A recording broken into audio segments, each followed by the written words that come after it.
Good afternoon, everybody. 2 days on the trot. I am getting good, and I afternoon. Anyway, listen. Why I've come on, I like to explain. Yesterday, Mr. Carlton Leach come out from under his rock and left a statement on Twitter. So you can all go and see it. I just took a few things off it. It wasn't to me, but it was directed at me, if you know what I mean. Still a bit cowardly to just go in contact with me. Anyway, I'm gonna just a few things he's put. One of the things he put, I claim to be Craig Rolfe's brother. Now that's confused me a bit. I'm not his sister, am I? So yes, we do have the same mummy, but not the same daddy. And I passed my pajamas down to him because nowadays we had to do hands. You know what I mean? We want very wealthy people, Carlton. So yes, he is my brother, and I'm not his sister. So get that one out of the way. A bit of a stupid question from a stupid person, I think. I thought he was more intelligent than that, coming out that remark.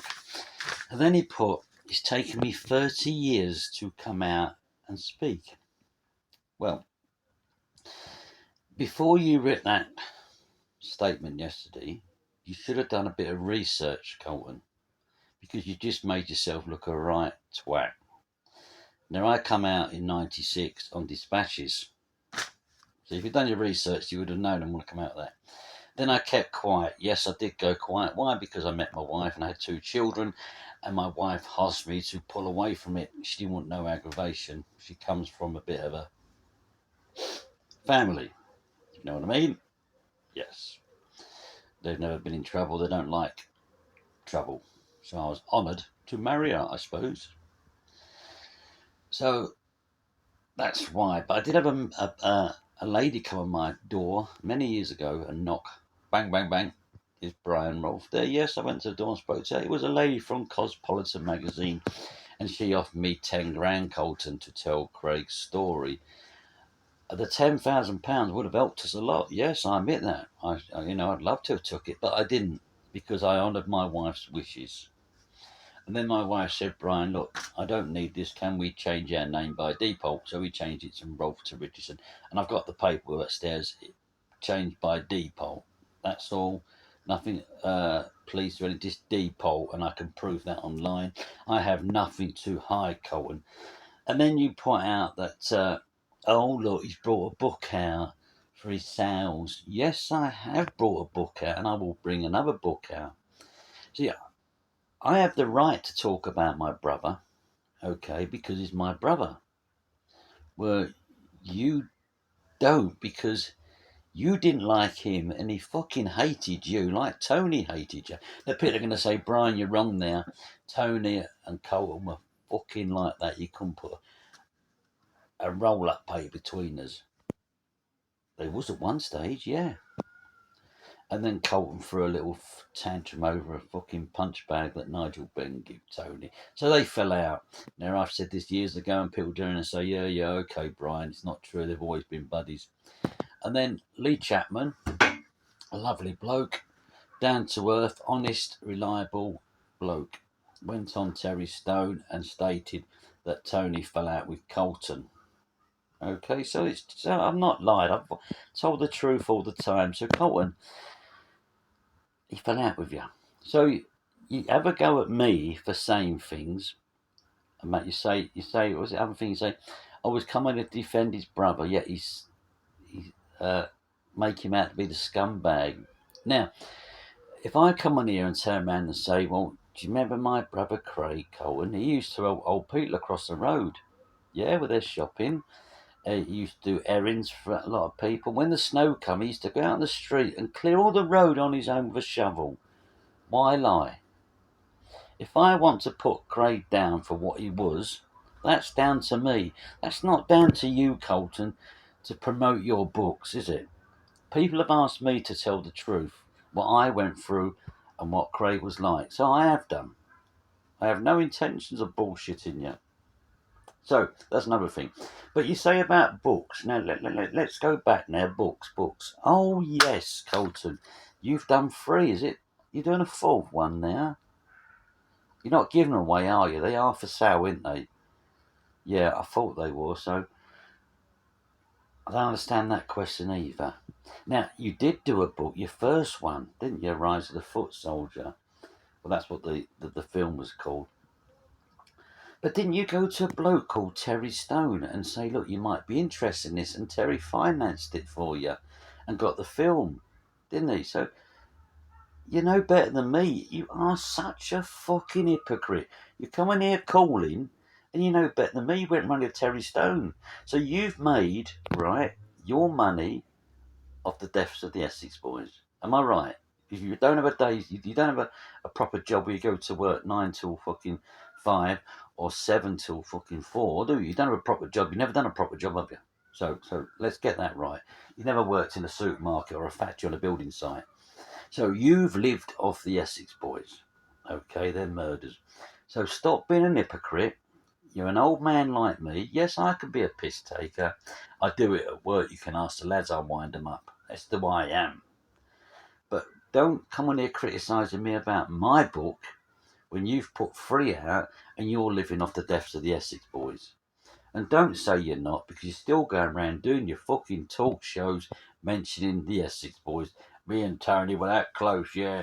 I was arrested, the number one suspect. I'll pump my chest out first. Yeah, number one suspect, me. Which is a load of crap, because you never was arrested, was you, Carlton? That's in black and white from the police. So stop lying, okay? And I can prove that online that you were never arrested. But then again, you got Dave and Albert that are trying to prove that the 2 lads are innocent and get Mickey out of prison. Someone asked him on a podcast, Liquid Bullet, question for you, David. Yes, what is it? Was Carlton ever arrested for the murders as number one suspect or arrested? No, Carlton was never arrested. He did go to the police station and offer to help, but he's never been arrested for the murders or suspicion of the murders. So that's a fucking lie there, isn't it, Carlton? You was never ever mentioned in the court papers, Carlton. It's no good John turning around now. John, I'm not going to put you down, mate. You're suffering with, I heard, cancer, and I wish you all the best to get better. I wouldn't want any illness on anyone.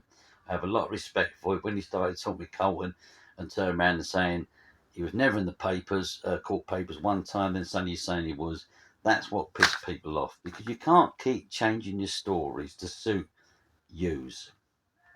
Right. So you was never asked to go on the meet. You would never been asked to go on the meet because you weren't talking to Tony.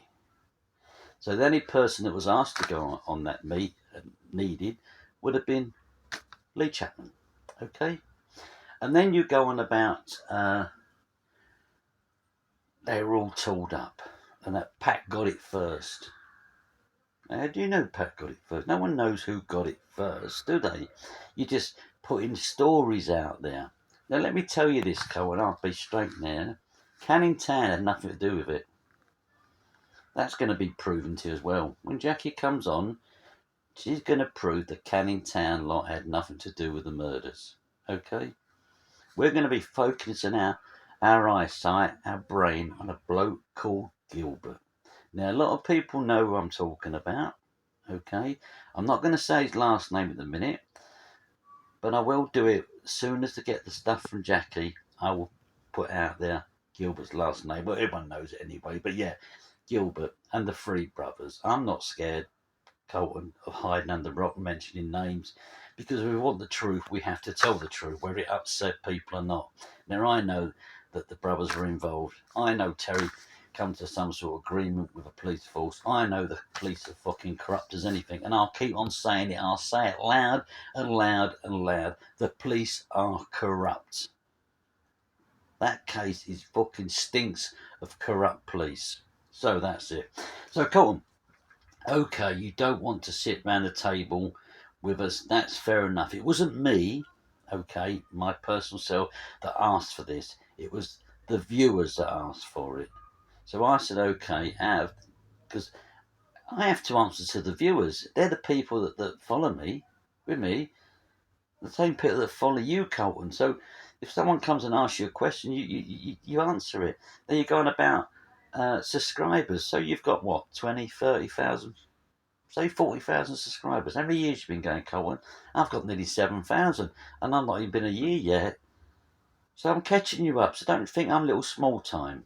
I've come on here to tell the truth and tell the truth, but the truth. I haven't come in here to make out I'm a fucking gangster.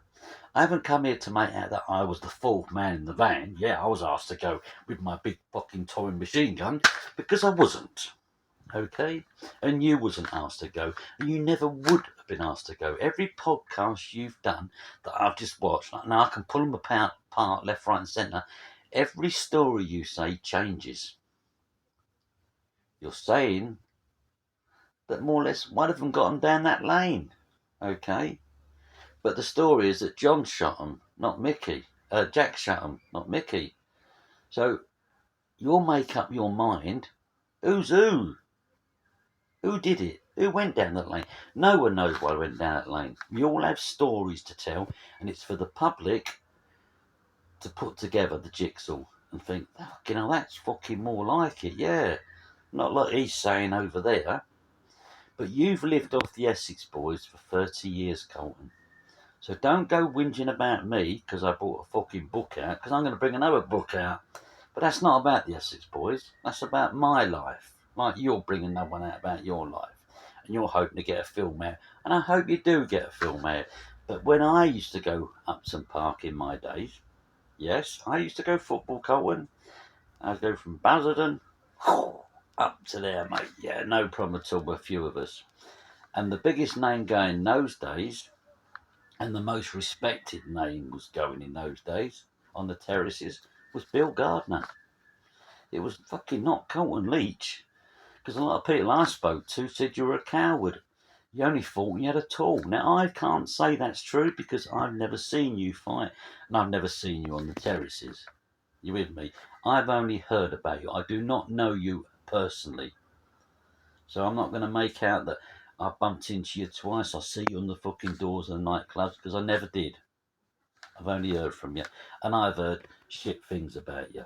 Like you probably heard shit things about you. You say you don't know me. Okay. Now you must have thought to yourself, fucking hell, where are they getting all those posh cars from?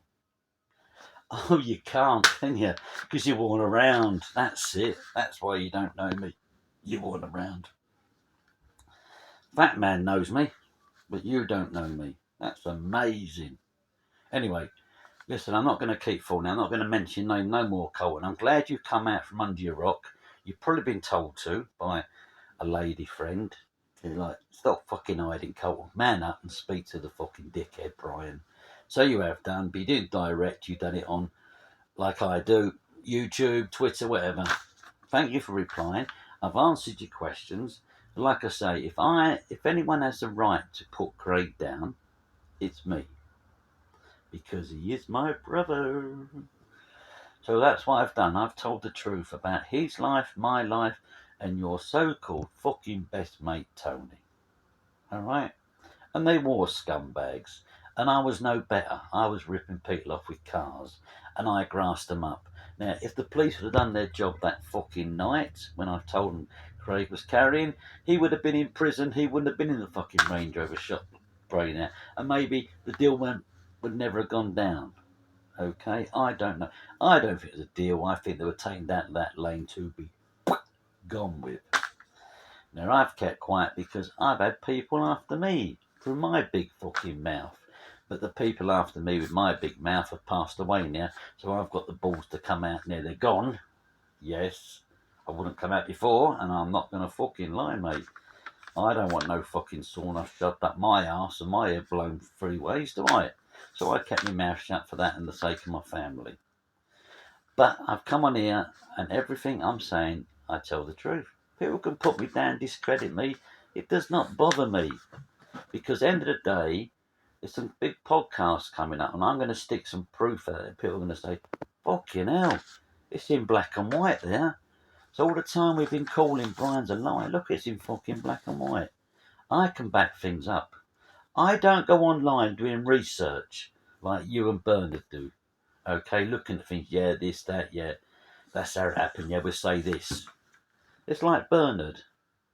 There was no fucking list in Murray's flat. Tony didn't kill Whitaker. It had nothing to do with it. It was Craig. Only Craig and fucking Donna.